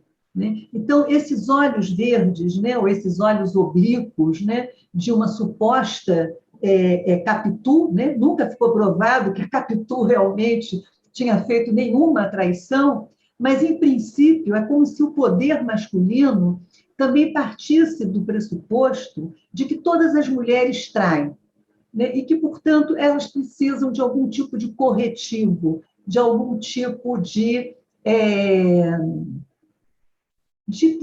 controle, né? De controle de uma natureza feminina perigosa. E eu acho que isso é importante, porque nos leva lá para a historinha do Adão e Eva, né? Quer dizer, é a Eva, né, que, em princípio, ao comer o fruto proibido, né, leva o pobre do Adão a viver num mundo pior. Então, é muito interessante que, muitas vezes, em pesquisas que nós fizemos, em processos de crimes, né, cometidos contra mulheres, assassinato de mulheres por seus companheiros, é muito interessante a narrativa masculina nesses processos, né? É sempre uma narrativa de se colocar no lugar da vítima, né? Ele é a vítima, né? Ele foi traído, ele foi enganado. Então, é muito interessante a famosa tese da legítima defesa da honra, né? Então, é como se as mulheres, né, as várias mulheres, ou as várias Raquéis, né, que a Lígia fala, né, fossem mulheres que, mesmo buscando caminhos tortuosos, essas mulheres estão buscando liberdade, elas não querem ficar, né, encarceradas em relações que não mais lhe dão prazer, que não mais lhe dão, né, satisfação na vida. Né? E exatamente essa busca do prazer feminino que é algo que é castigado também por esses homens, que não aceitam que as mulheres tenham prazer. Né? Então, eu acho que tenham um prazer fora deles. Né? Ou seja, eles não estão nem preocupados que tenham prazer com eles, né? Mas que elas não podem ter prazer fora, né? No outro espaço, um prazer com o outro, mesmo que seja um outro, né? Ciumentíssimo, né? Mas é um outro que pode dar, talvez, a ela um prazer que esse homem não consegue dar, seja um prazer financeiro, seja um prazer econômico, seja um prazer sexual que esse homem não consegue mais dar a essa mulher, né? Então, essa tentativa de romper, né, com esse encarceramento do próprio desejo feminino que coloca as mulheres, então, nesse terreno tão sombrio, né, de caminhar para um cemitério. Né? Verdade.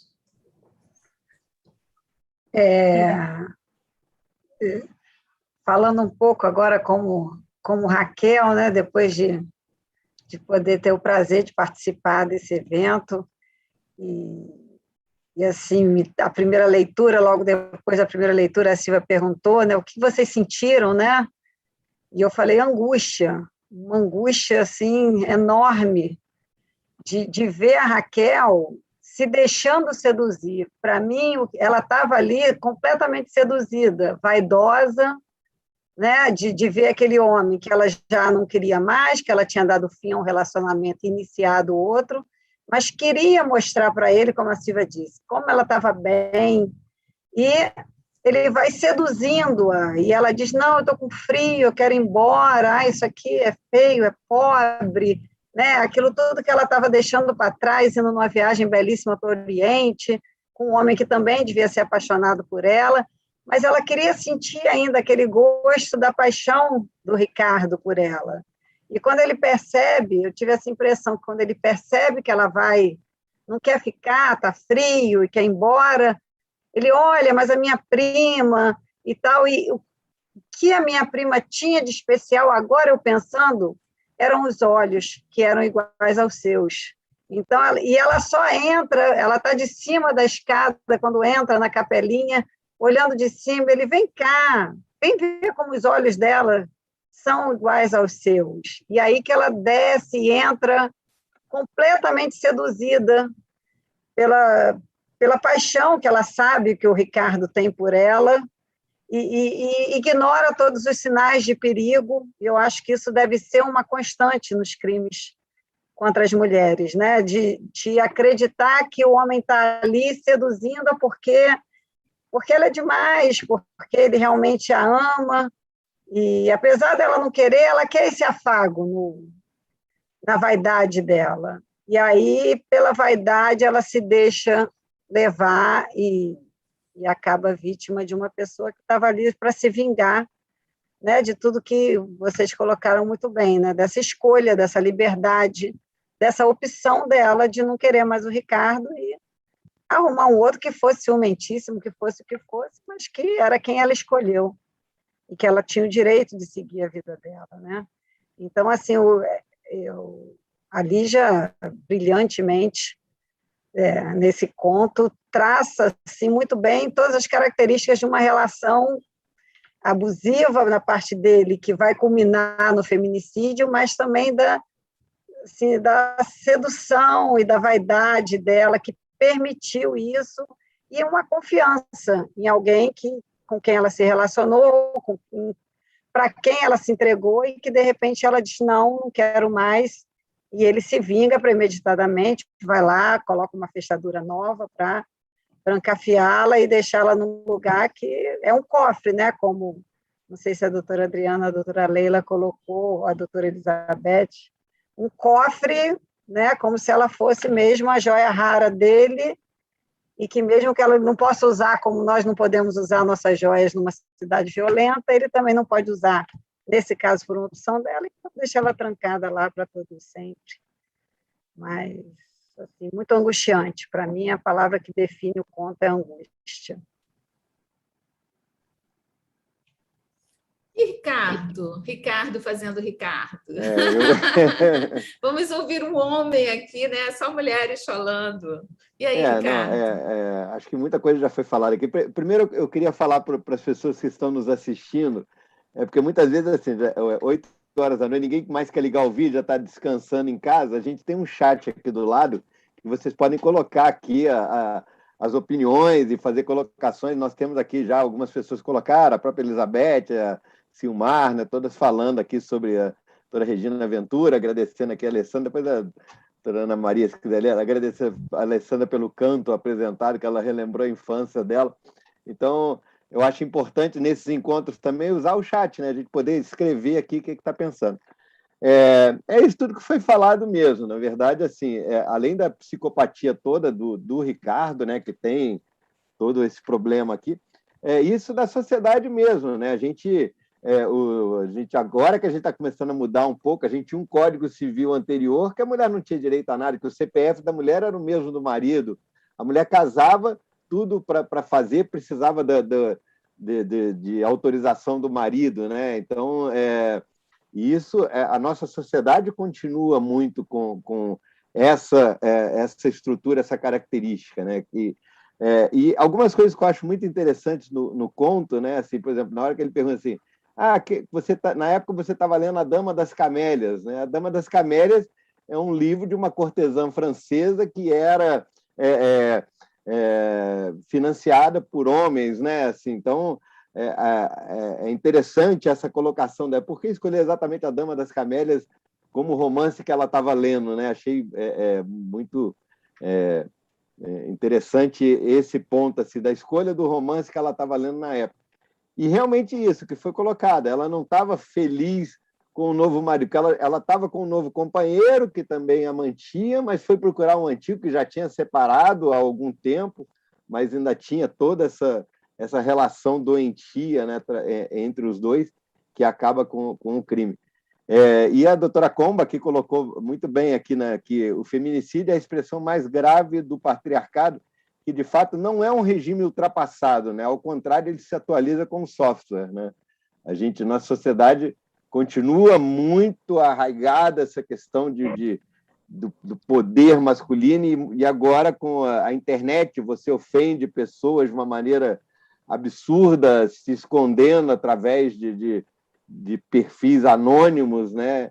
Então, você nota, é um conto atual. Todos os nossos contos que a gente está trabalhando, tanto do Machado de Assis como agora da Lídia, são muito atuais, o que é uma pena, né? Porque você vê, o conto que foi escrito em 1970, naquela época as pessoas matavam e ainda eram absolvidas com a alegação foi legítima defesa da honra, né? Que depois mudou-se isso, felizmente, mas a sociedade ainda tem muito que evoluir, né?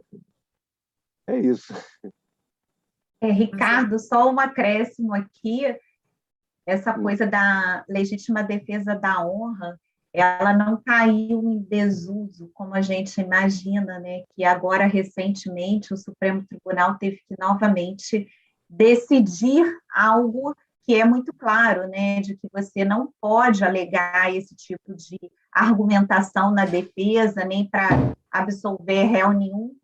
E o Supremo teve que inicialmente o Supremo até, a gente comentou isso ontem, né, Leila, na aula aqui do mestrado da Infam, que o próprio Supremo, enfim, que entendia ali que era a soberania do júri num primeiro momento, e depois, então, após todo aí um movimento feito, sobretudo pelas mulheres feministas, pelos movimentos aí, começam a falar, e estudiosas acadêmicas do direito, peraí, né, a gente não pode ter esse tipo de tese e argumentação, mas isso que você falou é muito importante, que na década de 70, a gente teve aí uns crimes que foram, assim, muito emblemáticos para nós aqui no Brasil, que é o caso da própria Ângela Diniz, né?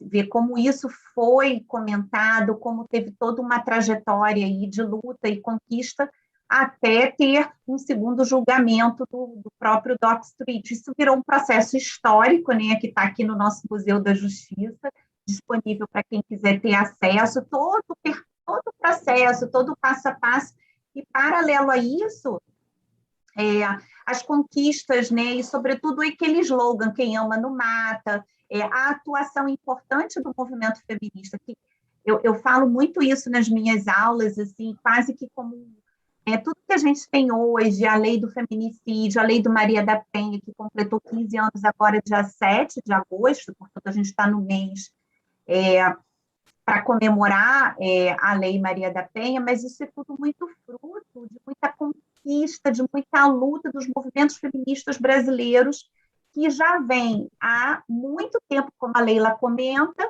né, no caso da Maria Celsa, lá no tribunal existente, foi em 76, não foi, Leila, esse tribunal penal? Leila, seu som está sem áudio.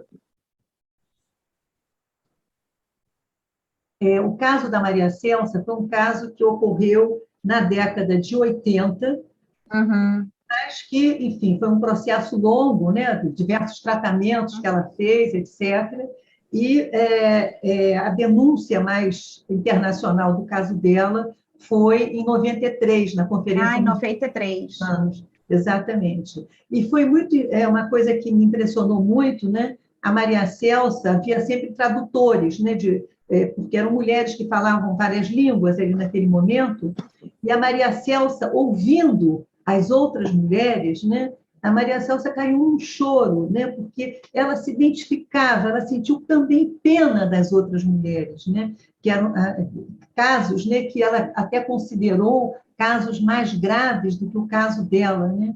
Então, foi muito bonito essa solidariedade entre essas mulheres que estavam ali, né? Dando o seu depoimento, né? Mas foi um caso em 93, na Conferência de Direitos Humanos. Mas eu lembro, Leila, que teve, assim, durante aquele período também da década de 70 ali, sim. teve, Sim. que foi considerada a década da mulher, né, internacionalmente, muitas lutas, e que culmina aí em 79 com a conferência, com a nossa grande convenção para a eliminação de todas as formas de discriminação contra as mulheres. Então, vem essa luta há muito tempo, né? Exatamente. Fala. A gente fala muito na Ângela Diniz, mas foram várias mulheres assassinadas seguidamente, inclusive uma cantora famosa, Eliane de Gramont, né? Que era uma cantora, casada também com um cantor, e ele simplesmente foi lá no lugar onde ela estava se apresentando, né? Num show, e a matou ali, né? E foram, assim, sucessivos feminicídios que tiveram repercussão, porque naquele momento eram mulheres que tinham uma evidência social, né? Ou seja, não começou ali, talvez a gente tenha uma história do nosso país, né? Uma história de muita violência, né? E de muita violência contra as mulheres, né? Não vamos nos esquecer, né? Dos estupros das mulheres indígenas, dos estupros das mulheres escravizadas. Então, a gente tem, né, um padrão, né, de violência, nós temos taxas de violência em geral no Brasil muito altas, né? E esse padrão de violência contra as mulheres está muito inscrito na nossa história. E, nesse sentido, mesmo que, como o doutor Ricardo falou, né, que o Código Civil tenha mudado, digamos assim, todos os valores do Código Civil ainda estão, desse Código Civil antigo, né, que era o Código Civil da subordinação das mulheres, isso está muito presente na nossa sociedade. Ou seja, não são homens velhos matando suas velhas esposas, são homens jovens matando suas jovens esposas, né? Então, ou suas jovens companheiras. Ou seja, como, né, esses valores, né, essa moralidade se mantém até os dias de hoje, né? O que se coloca como um desafio para a gente, né? Como é que a gente lida com isso, né? E também, né, Leila, a questão que você aponta aí, que eu acho muito relevante, assim, é a questão da violência contra as mulheres negras, né?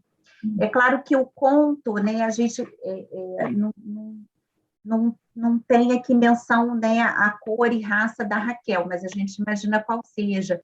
Mas, por exemplo, eu estava aqui olhando agora, trazendo esses dados, sobretudo do Fórum Brasileiro de Segurança Pública, nosso, que geralmente traz dados da segurança pública aqui no Brasil. Mulheres negras representam 65% das vítimas de homicídio do sexo feminino, ou seja, 65% das mulheres que morrem de forma violenta no Brasil são negras, né?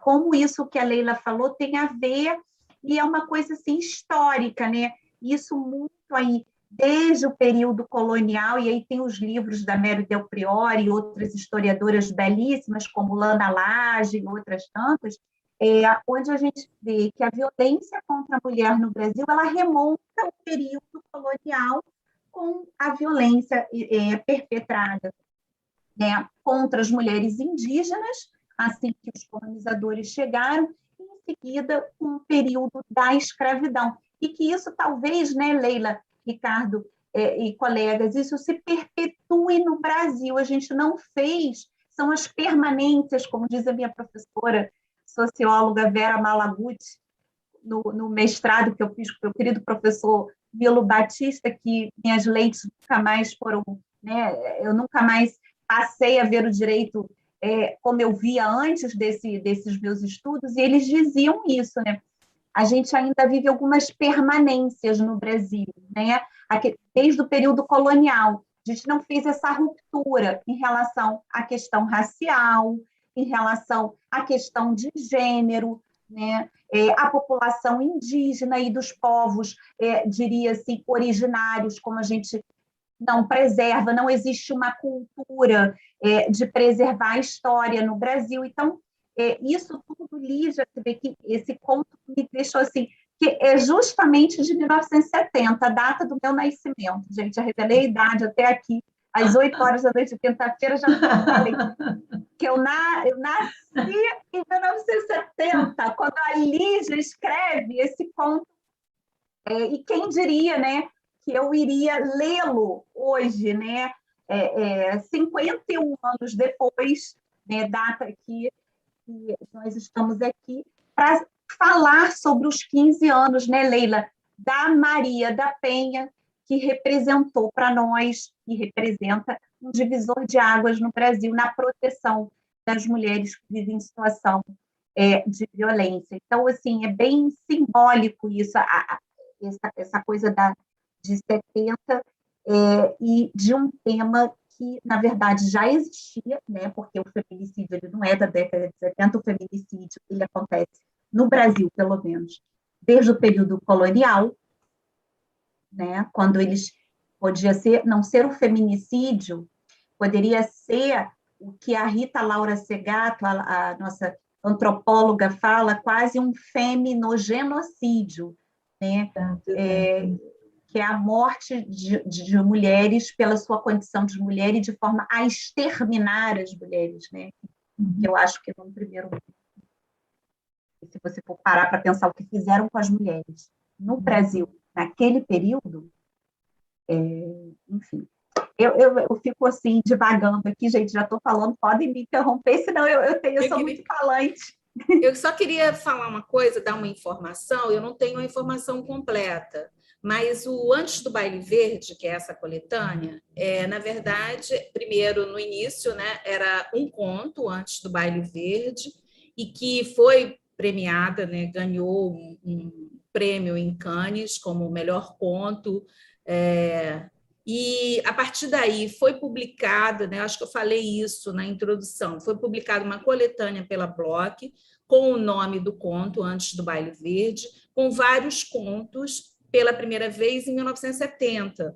Mas a gente não sabe exatamente se esse conto é de 1970, é só para esclarecer. Ele pode ser anterior, ele pode ser da década de 60, ali perto de 70 mesmo, mas assim, a coletânea feita, a primeira coletânea, a partir desse conto premiado em 69, em Paris, é que a Bloch, então, publica o Antes do Baile Verde, com os contos, e um dos contos era Venha Ver o Pôr do Sol. Então, assim, eu não tenho a informação de que ano era exatamente esse conto, é só para a gente não continuar falando, porque esse conto pode ser anterior aos 70, só para isso.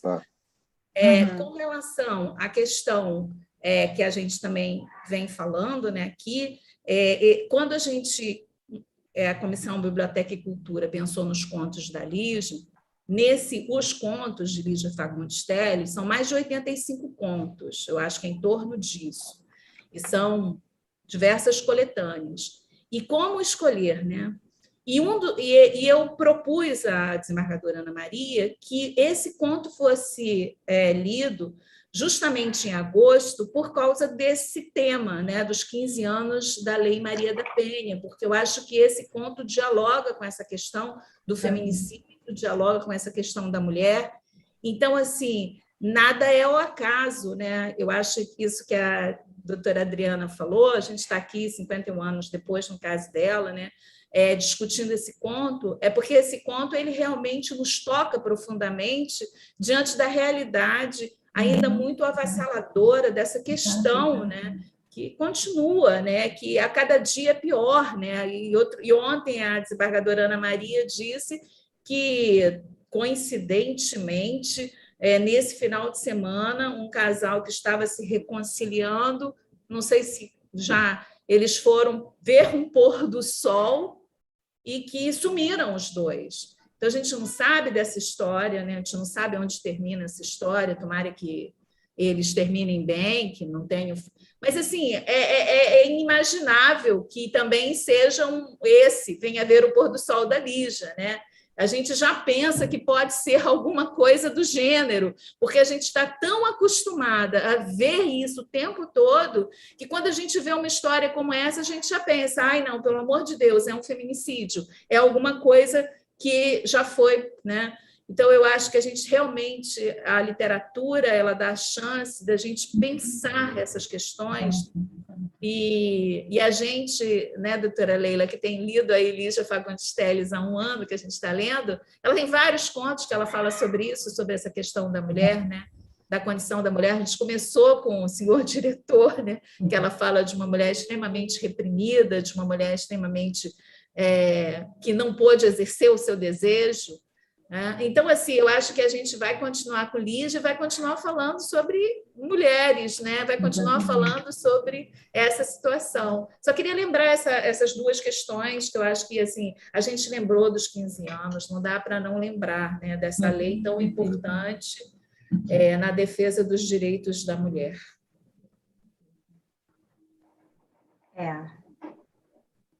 Excelente.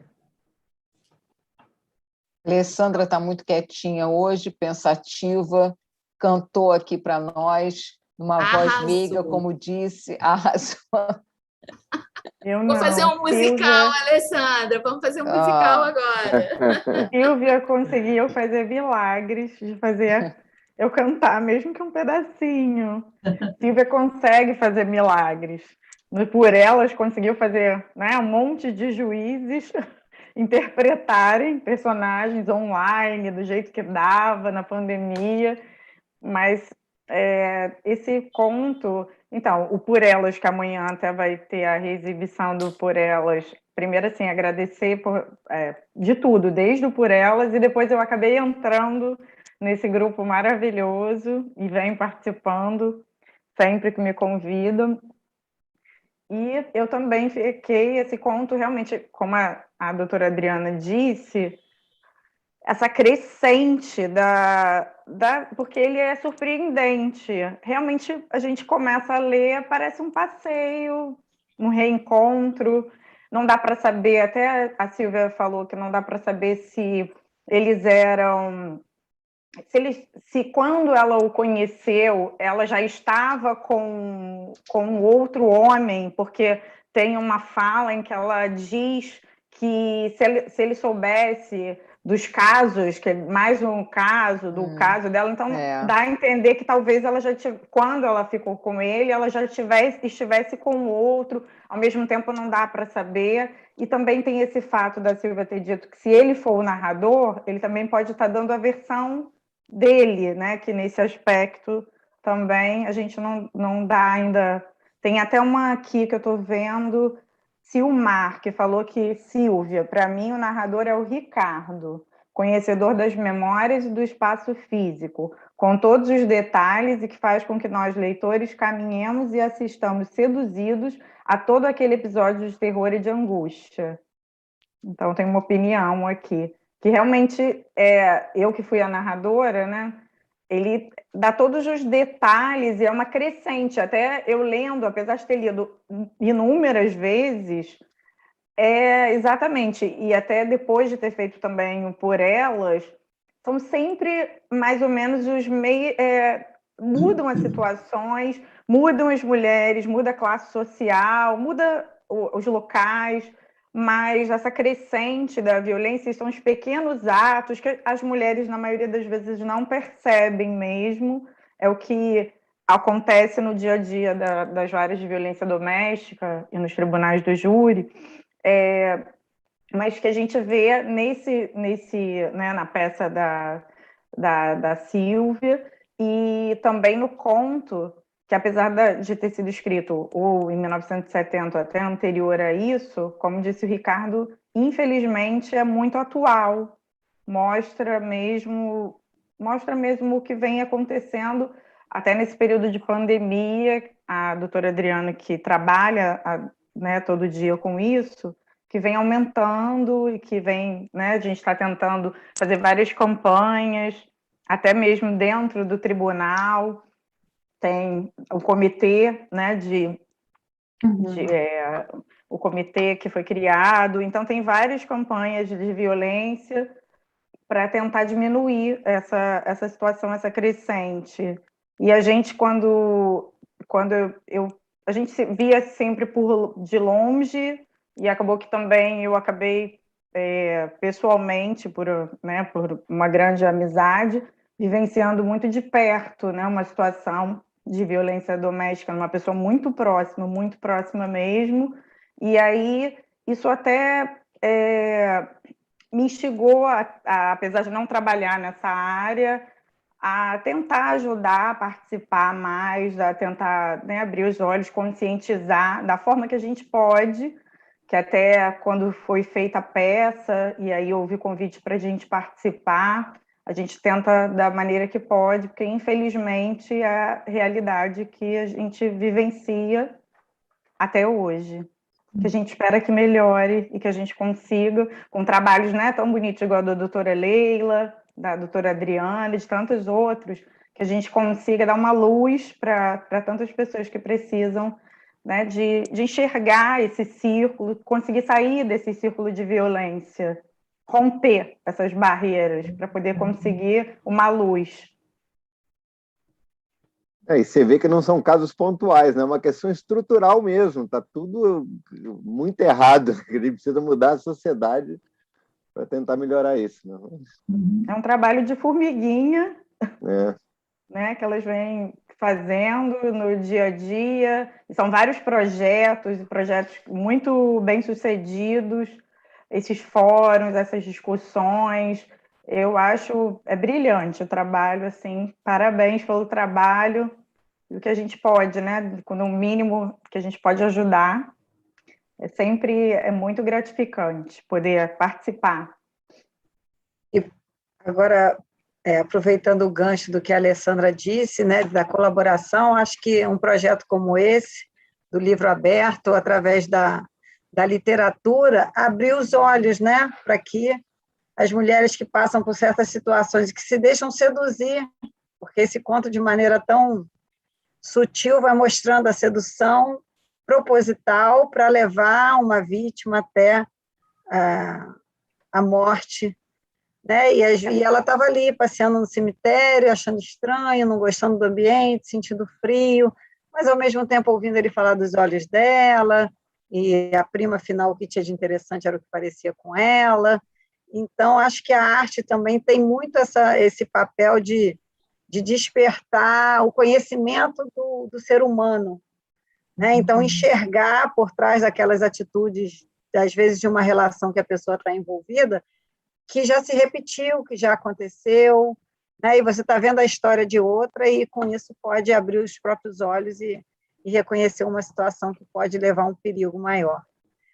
Por Elas, eu tive, na exibição do Por Elas, algumas pessoas vieram até mim falar depois, mulheres, que depois de assistirem à leitura dramatizada da peça, enxergaram situações do dia a dia que aparentemente não consideravam abusivas e que elas já tinham passado por aquilo. Elas se enxergaram quando viram a leitura dramatizada. Então, realmente, às vezes, é difícil, né? Como a doutora Adriana disse, é difícil a pessoa enxergar que ela está dentro daquilo.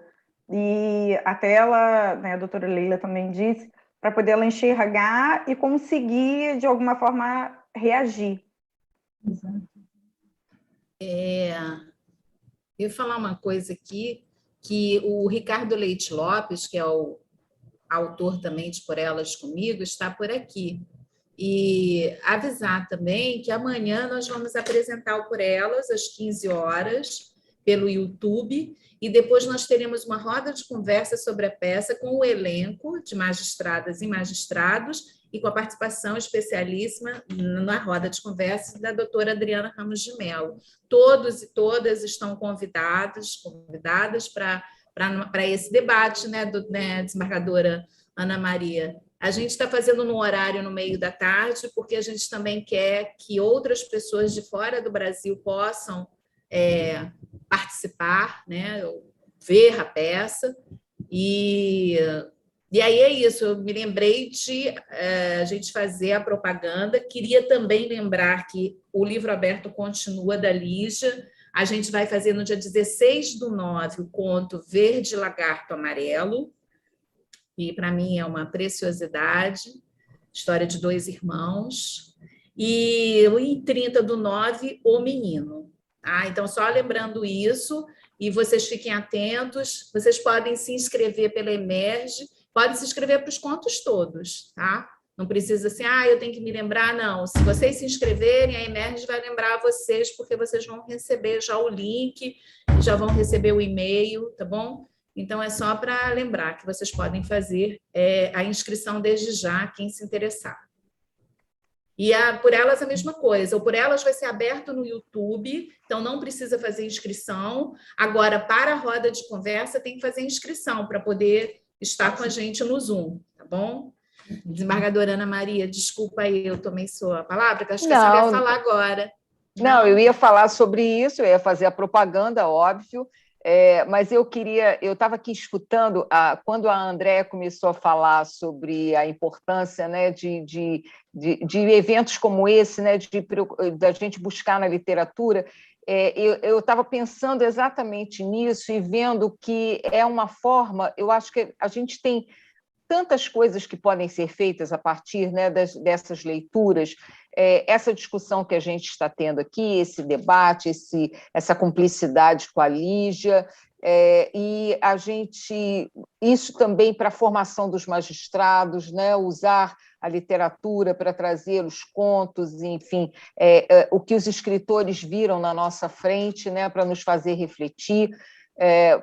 Quando a gente entra na magistratura, a gente não viu tanta coisa que a gente vai ver nos processos, né?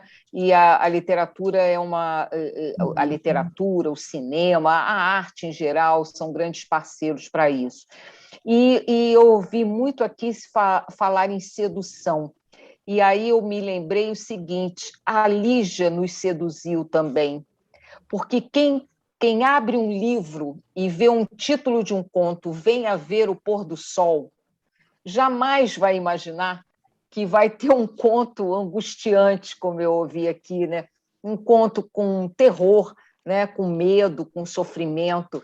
Então, assim, ela também nos seduziu para a gente entrar nesse mundo e ver o quanto isso pode, a que isso pode levar.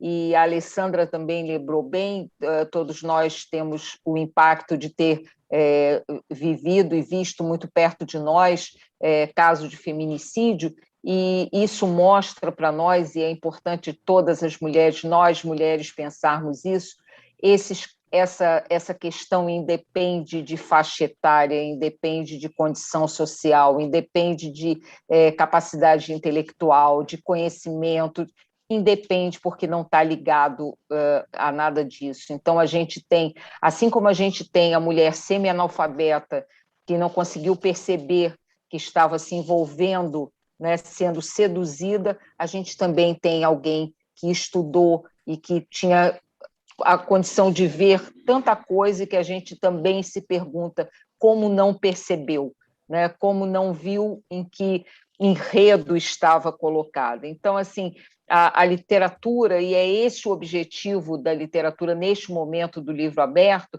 é de que a gente possa, de uma forma, eu vou usar a palavra lúdico dá uma ideia de coisa prazerosa, mas nem sempre esse lúdico é um prazer, porque esse conto realmente é angustiante, a gente não imagina, né, no que vai chegar, a construção dele é muito interessante, mas dessa forma lúdica a gente poder pensar nesses fatos tão difíceis de lidar, como seres humanos que somos, como advogados. Eu imagino que deve ser advogar nessa área, deve ser uma coisa muito angustiante, porque nós, julgadores, ficamos um pouco mais distantes, né, dessas situações, e para a gente pensar em tudo isso de uma forma a colaborar com essas mulheres e colaborar com nós mesmos, né, porque esses homens um dia foram educados por mulheres, né? Eles viram algumas coisas acontecer na vida deles, então a gente tem que pensar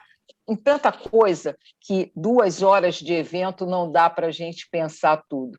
Então a gente já está chegando aqui, já chegamos aqui nas 8h30, gostamos de ser muito pontuais, porque sabemos de todos cansados. Queremos agradecer muitíssimo a a generosidade da doutora Leila Linhares de estar aqui conosco essa noite, da generosidade da doutora Adriana de estar conosco aqui também, dessa parceria desses amigos, colegas tão maravilhosos que são a Alessandra, a André e o Ricardo, que estão aqui colaborando com esse evento, a ousadia da Sílvia de nos dirigir, de achar que a gente pode ler, né, e pode transmitir essas leituras, e a vocês que estão aqui nos acompanhando. A Beth Loura é uma leitora, é uma companheira nesses grupos.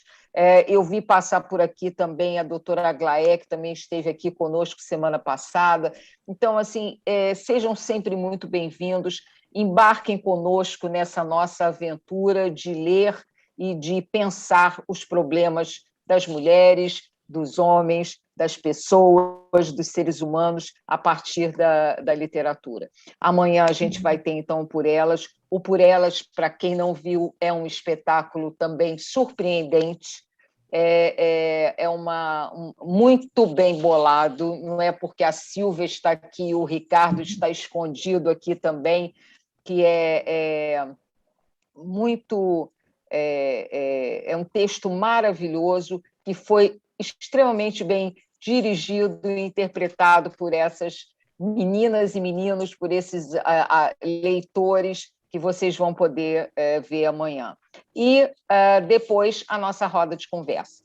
Quero agradecer, amanhã começa às 15 horas, como a Silvia disse, eu andei fazendo propaganda lá para os lusitanos com quem eu mantenho contato, e se vocês quiserem e tiverem essa possibilidade, o horário de 15 horas é um horário bastante factível para quem está em outros países, então por isso que a gente pensou. E quero agradecer a toda a equipe da Emerge que está aqui nos dando suporte, quero agradecer os nossos companheiros, que agora já viraram nossos companheiros aqui nesses eventos, a professora Ellen, o professor Ashton, que estão aqui fazendo a interpretação em Libras para tornar esse espetáculo ainda mais acessível, esse nosso evento. Obrigado a todos os que estiveram aqui conosco e até amanhã, para quem puder estar conosco amanhã à tarde, que será um enorme prazer. E, se não, até o nosso próximo evento do Livro Aberto, no dia 16, não é isso, Silvia? Desculpe que eu... Dia 16 de setembro. Com verde, nós temos amarelo. Não vai ser exatamente nós fazemos de 15 em 15 dias, mas não vai ser porque era aquela semana do feriado que a gente não tinha muita certeza do que podia acontecer, então postergamos uma semana. E fiquem de olho também na nossa programação, porque no mês de outubro a gente vai ter um mês dedicado à infância e juventude. Então nós vamos tratar de literatura infanto-juvenil e venham nessa aventura também com a gente, né? Ok, então... Boa noite a todos, muito obrigada e até um próximo encontro. Obrigada. Boa noite. Obrigada.